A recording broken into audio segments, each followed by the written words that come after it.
നമ്മൾ മലയാളികൾ നമ്മൾ ഏത് നാട്ടിൽ പോയാലും സ്വന്തമായിട്ടൊരു വീട് എന്നുള്ളൊരു കോൺസെപ്റ്റ് അത് നമ്മുടെ പാരമ്പര്യമായി നമുക്ക് കിട്ടിയിട്ടുള്ളതാണ് അല്ലേ. അയർലൻഡിൽ വന്നിട്ടാണെങ്കിലും UK പോയിട്ടാണെങ്കിലും കാനഡയിൽ പോയിട്ടാണെങ്കിലും സ്വന്തമായിട്ടൊരു വീട് വാങ്ങണമെന്ന് ഏതൊരു മലയാളിയും ആഗ്രഹിക്കുന്നതാണ് അല്ലേ. ഞാൻ വിപിൻ വിജയൻ അയർലൻഡിൽ നിന്നാണ്. പുതിയൊരു വീഡിയോയിലേക്ക് എല്ലാവർക്കും സ്വാഗതം. അയർലൻഡിൽ വന്നിട്ടുള്ള ഒരു ശരാശരി മലയാളിയുടെ ഏറ്റവും വലിയൊരു സ്വപ്നമാണ് സ്വന്തമായിട്ടൊരു വീട് എന്നത് അല്ലേ. അയർലൻഡിൽ ഇവിടെ ഒരു 10-15-20 വർഷം മുമ്പ് വന്നിട്ടുള്ള നമ്മുടെ മലയാളികളിൽ പെട്ടിട്ടുള്ള മുമ്പത്തെ ജനറേഷനിൽ പെട്ടവർ വീട് വാങ്ങാൻ വേണ്ടി അവർക്ക് കുറച്ച് സമയം കൂടുതൽ എടുത്തിരുന്നു. കാരണം അന്നത്തെ സമയത്ത് ജനറൽ വർക്ക് പെർമിറ്റ് എന്ന നേഴ്സിൻ്റെ ഒരു കാറ്റഗറിയിലുള്ള വിസയിലായിരിക്കും സ്പോസ് ഇവിടെ വരിക. അപ്പോൾ ആ സമയത്ത് അവർക്ക് സ്പോസിനോട് ജോലി ചെയ്യാൻ വേണ്ടി സാധിക്കില്ല. അവരിവിടെ വന്ന് ഒരു 1-2 വർഷം കഴിഞ്ഞാലാണ് അവർക്ക് ജോലിയിൽ പ്രവേശിക്കാൻ സാധിക്കുക. ആ ജോലിയിൽ പ്രവേശിച്ച് പിന്നെ കുറച്ച് സേവിങ്സ് ഒക്കെ ഉണ്ടാക്കി ഒരു 5-6 വർഷം ആകുമ്പോഴാണ് ഒരു ശരാശരി മലയാളി ഇവിടെ ഒരു വീട് എന്ന സ്വപ്നം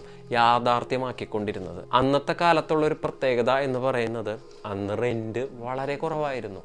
ഡബ്ലിനിലൊക്കെ ശരാശരി ഒരു 800 യൂറോയ്ക്കൊക്കെ ഒരു വലിയ വീട് അവർക്ക് റെന്റിന് കിട്ടിയിരുന്നു. പക്ഷേ അന്ന് ഇത്രയും സാലറി ഉണ്ടായിരുന്നില്ല. അതും മറ്റൊരു വശമാണ്. സാലറി കൂടുന്നതിനനുസരിച്ച് റെന്റിന്റെ സ്ട്രക്ചറും കൂടി വരികയാണ് അയർലൻഡ് എന്ന രാജ്യത്ത്. അന്നത്തെ സമയത്ത് വന്നിരുന്ന മലയാളികളാണെങ്കിലും ഇന്ത്യക്കാരായ മറ്റു ആളുകളും ഇവിടെ ഒരു വീട് വാങ്ങുന്ന എന്ന് പറയുന്നത് ഒരു ട്രെൻഡ് അല്ലായിരുന്നു. ഒരു വീട് വാങ്ങുക എന്ന് പറയുന്നത് ഒരു ആവശ്യമായിരുന്നു. അപ്പോൾ അവർക്ക് അവരുടെ കയ്യിൽ ഫണ്ട് വരുന്നതിനനുസരിച്ച് അവർ വീട് വാങ്ങും. അപ്പോൾ ചിലപ്പോൾ ഒരു 5 വർഷം വരെയൊക്കെ സമയം വരും ആ ഒരു വീടിൻ്റെ ഒരു സ്വപ്നം യാഥാർത്ഥ്യമാക്കാൻ. പക്ഷേ ഇന്ന് 2025 ഈ സമയം അതെല്ലാം മാറി. ഇപ്പോൾ വരുന്ന ഞാൻ ഉൾപ്പെടെയുള്ള പുതിയ ജനറേഷനിൽ പെട്ടിട്ട് അയർലൻഡിൽ വന്നിട്ടുള്ള എല്ലാ ആളുകളുടെയും ഏറ്റവും വലിയ സ്വപ്നം വന്ന് ഏറ്റവും വേഗത്തിലൊരു വീട് വാങ്ങുക എന്നാണ്. കാരണം നമ്മൾ വന്നിട്ടുള്ള പുതിയ ഗ്യാങ്ങിൽപ്പെട്ട നമ്മുടെ ജോലി ചെയ്യുന്നവരൊക്കെ വീടുകൾ എത്രയും വേഗം ഒരു കോമ്പറ്റീഷൻ ഐറ്റം പോലെ ആയിക്കഴിഞ്ഞു. മലയാളികൾ ആണ് അതിൽ മുമ്പിൽ നിൽക്കുന്നത്. ഒരു സ്ഥലം അവിടെ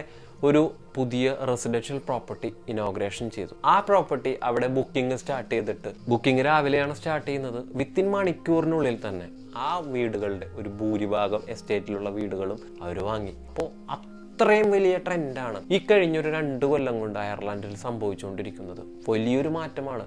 വീട് വാങ്ങാനുള്ള മത്സരയോട്ടമാണ് ഞാൻ ഉൾപ്പെടെയുള്ള പുതിയ തലമുറയിൽപ്പെട്ട മലയാളികളായ സുഹൃത്തുക്കൾ ഓടിക്കൊണ്ടിരിക്കുന്നത്. ഞാനും ഒട്ടും മോശമല്ല, ഞാനും അതിൻ്റെ പുറകെ ഓടുകയാണ്. പൈസ എന്ന് പറയുന്നത് നമ്മളിങ്ങനെ സമ്പാദിക്കുക, എന്നിട്ട് നമ്മളൊരു വീട് വാങ്ങുക. പക്ഷെ ഇവിടുത്തെ അയർലൻഡിലെ അവരുടെ ഒരു പാരമ്പര്യമായ രീതി എന്ന് പറയുന്നത് അവർ ജനിച്ചു വളർന്ന ഒരു വീടുണ്ടാവും. 18 വയസ്സാവുമ്പോൾ അവരവരുടെ ഗേൾ ഫ്രണ്ടിൻ്റെയോ ബോയ് ഫ്രണ്ടിൻ്റെയോ കൂടെ പുതിയൊരു സ്ഥലത്തേക്ക് റെന്റിന് താമസം വരും. ഭൂരിഭാഗം ആളുകളും വീടില്ലാത്തവരായിരിക്കും, ഹോംലെസ് പീപ്പിൾ ആയിരിക്കും. അപ്പോൾ അവർക്ക് ഗവൺമെൻറ് തന്നെ ഇവിടുത്തെ ഒരു സ്കീമിൽ അവർക്ക് വീട് കൊടുക്കും.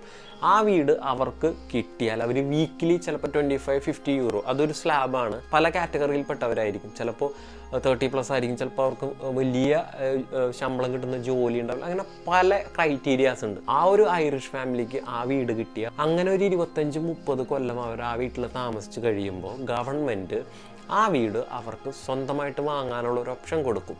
അങ്ങനെ ഓപ്ഷൻ കൊടുക്കുമ്പോൾ അവർക്ക് അതിന് വേണ്ടിയിട്ടൊരു എമൗണ്ട് അവരുടെ അടുത്ത് കോട്ട് ചെയ്യും ഗവൺമെൻറ്. അങ്ങനെ അവർക്ക് ആ വീട് കിട്ടും. പക്ഷെ അത് ഇത്ര വലിയ എമൗണ്ട് ഒന്നും ആയിരിക്കില്ല. ഒരു സാധാരണമായ ഒരു എമൗണ്ടിൽ അവർക്ക് ആ വീട് കിട്ടും. ഇവിടെ നമ്മുടെ ഇന്ത്യക്കാരാണ് വന്നതിന് ശേഷമാണ് ഇത്രയും വലിയൊരു റിയൽ എസ്റ്റേറ്റ് ബൂം തന്നെ ഇവിടെ വന്നിട്ടുള്ളത്. ഡബ്ലിനിൽ എസ്പെഷ്യലി. ഇപ്പോൾ ഡബ്ലിനിൽ ഒരു 3 കൊല്ലം മുമ്പ് അല്ലെങ്കിൽ ഒരു 5 കൊല്ലം മുമ്പ് ഡബ്ലിനിൽ വീടിന്റെ വില വെച്ചിട്ട് ഇപ്പോൾ നേരെ ഇരട്ടി വിലയ്ക്കാണ് ഇവിടെ ഡബ്ലിനിൽ ഇപ്പോൾ പുതിയ വീടുകൾ വിറ്റുകൊണ്ടിരിക്കുന്നത്. അതുകൊണ്ട് തന്നെ ഡബ്ലിനിൽ നിന്ന് പലരും മറ്റ് കൗണ്ടികളിലേക്ക് റീലൊക്കേറ്റ് ചെയ്തുകൊണ്ടിരിക്കുന്നതും ഒരു ട്രെൻഡായി മാറിയിട്ടുണ്ട്.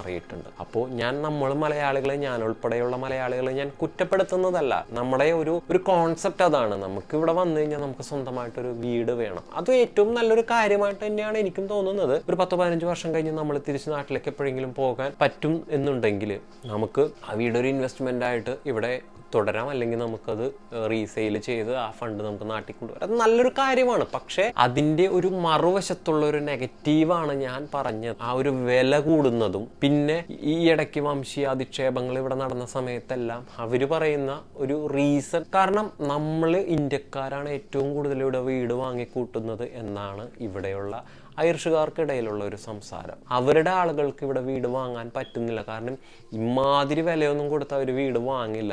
വാങ്ങുന്നത് തന്നെ ഒരു പെർസെൻറ്റേജ് ഓഫ് ആളുകൾ മാത്രമേ ഉള്ളൂ. അപ്പോൾ അവർക്ക് ഇത്രയും വലിയ വില കൊടുത്ത് അവർ അഫോർഡ് ചെയ്ത് വാങ്ങില്ല. അപ്പോൾ ഞാൻ ആരെയും കുറ്റപ്പെടുത്തി പറഞ്ഞതല്ല. കുറ്റപ്പെടുത്താനാണെങ്കിൽ ഞാൻ എന്നെ തന്നെ കുറ്റപ്പെടുത്തണം. കാരണം ഞാനും ഈ ട്രെൻഡിനൊപ്പം സഞ്ചരിച്ചുകൊണ്ടിരിക്കുന്ന ഒരു പുതിയ തലമുറയിൽപ്പെട്ട ആളാണ്. എത്ര കാലം കഴിഞ്ഞാലും നമുക്കിതൊന്നും മാറ്റാൻ സാധിക്കില്ല. കാരണം ഇതൊക്കെ നമുക്ക് പാരമ്പര്യമായി കിട്ടിയ ഓരോരോ കോൺസെപ്റ്റുകളാണ്. ഇപ്പോൾ അയർലൻഡിൽ ഞാനിപ്പോൾ ഇവിടെ നിന്ന് ഞാൻ അടുത്ത രാജ്യത്തേക്ക് റീലൊക്കേറ്റ് ചെയ്താൽ ഞാൻ അവിടെയും ഒരു വീട് വാങ്ങാൻ വേണ്ടി ശ്രമിക്കും. അതാരുടെയും തെറ്റൊന്നുമല്ല. പക്ഷേ ആ ഒരു മത്സരം കൊണ്ട് സംഭവിക്കുന്നത് മറ്റൊരു നെഗറ്റീവാണ് എന്ന് മാത്രമാണ് ഞാൻ ഈ വീഡിയോ കൊണ്ട് ഉദ്ദേശിച്ചത്. പുതിയതായിട്ട് വീട് വാങ്ങാൻ പോകുന്ന എല്ലാവർക്കും എൻ്റെ ആശംസകൾ. എത്രയും വേഗം എല്ലാവർക്കും വീട് വാങ്ങാൻ സാധിക്കട്ടെ. ഈ കുഞ്ഞു വീഡിയോ നിങ്ങൾക്ക് ഇഷ്ടപ്പെട്ടെങ്കിൽ ചാനൽ സബ്സ്ക്രൈബ് ചെയ്യാനും വീഡിയോ ലൈക്ക് ചെയ്യാനും ഷെയർ ചെയ്യാനും ഒന്നും മറക്കണ്ട. പുതിയൊരു വീഡിയോയിൽ കാണാം.